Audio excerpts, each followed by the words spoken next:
Breaking news చూస్తున్నాం. పశ్చిమ గోదావరి జిల్లా తాడేపల్లిగూడెంలో శారదా గ్రంథాలయానికి కేటాయించిన స్థలం దర్జాగా కబ్జా చేసిన స్థలంలో బహుళ అంతస్తుల పేరిట భారీ నిర్మాణాలు. ప్రభుత్వానికి చెందిన శారదా గ్రంథాలయం స్థలం కబ్జాకు గురైందంటూ హైకోర్టులో పిల్ 29/2021 ప్రజా ప్రయోజన వ్యాజ్యం దాఖలు.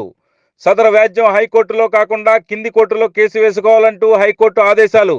ఈ కథనం మీకు రచ్చ మీడియా ఎక్స్క్లూజివ్ గా అందిస్తోంది. శారదా గ్రంథాలయాన్ని కొనుగోలు చేశామంటూ చెప్పుకుంటున్న యజమానికి న్యాయపరమైన హక్కులు లేవని తెలుస్తోంది.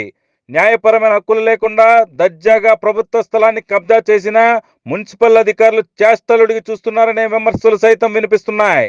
ఈ స్థలం పేరు అడ్డు పెట్టుకుని గత ప్రభుత్వంలో ప్రజాప్రతినిధులు కొందరు కబ్జాదారుల వద్ద కోట్లల్లో సొమ్ము నొక్కేశారంటూ జోరుగా ప్రచారం సాగుతోంది.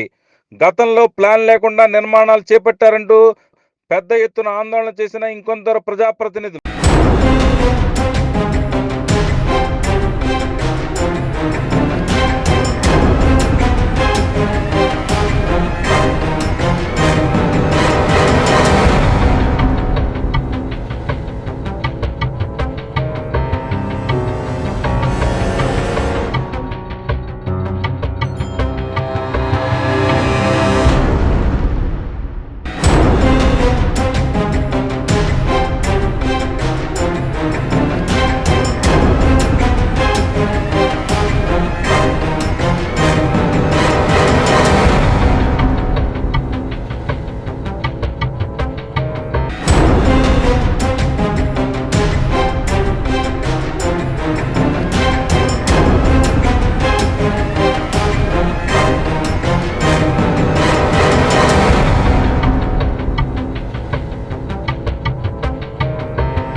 ఎన్నికలు రావడంతో సదరు ప్రజాప్రతినిధులు సైలెంట్ కావడంతో కబ్జాదారులు విచ్చలవిడిగా రెచ్చిపోతున్నారనే ఆరోపణ వెలువెత్తున్నాయి.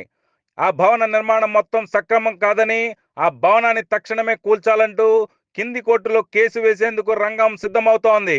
ప్రభుత్వ స్థలాన్ని కబ్జా చేసిన వారికి కింద అంతస్తులో నిర్మాణాలకు మున్సిపల్ అధికారులు అనుమతులు ఎలా ఇచ్చారనే ప్రశ్నలు సైతం తలెత్తుతున్నాయి. ఆ కట్టడంపై అంతస్తులో ఏ విధమైన అనుమతులు లేకుండా నిర్మాణం చేపడుతున్న మున్సిపల్ అధికారులు చోద్యం చూస్తున్నారనే విమర్శలు వెల్లువెత్తుతున్నాయి. కబ్జాకు గురైన ప్రభుత్వ భూమి శారదా గ్రంథాలయాన్ని తక్షణమే ప్రభుత్వం స్వాధీనం చేసుకోవాలని ప్రజా సంఘాలు సైతం డిమాండ్ చేస్తున్నాయి. కబ్జాకు గురైన శారదా గ్రంథాలయం ప్రభుత్వం స్వాధీనం చేసుకునే వరకు రచ్చ మీడియా వరుస కథనాలు ప్రసారం చేస్తూనే ఉంటుంది. శారదా గ్రంథాలయం కబ్జా వ్యవహారంపై మరింత సవివరంగా వచ్చే ఎపిసోడ్లో మీకోసం చూస్తూనే ఉండండి మీ అభిమాన ఛానల్ రచ్చ మీడియాలో.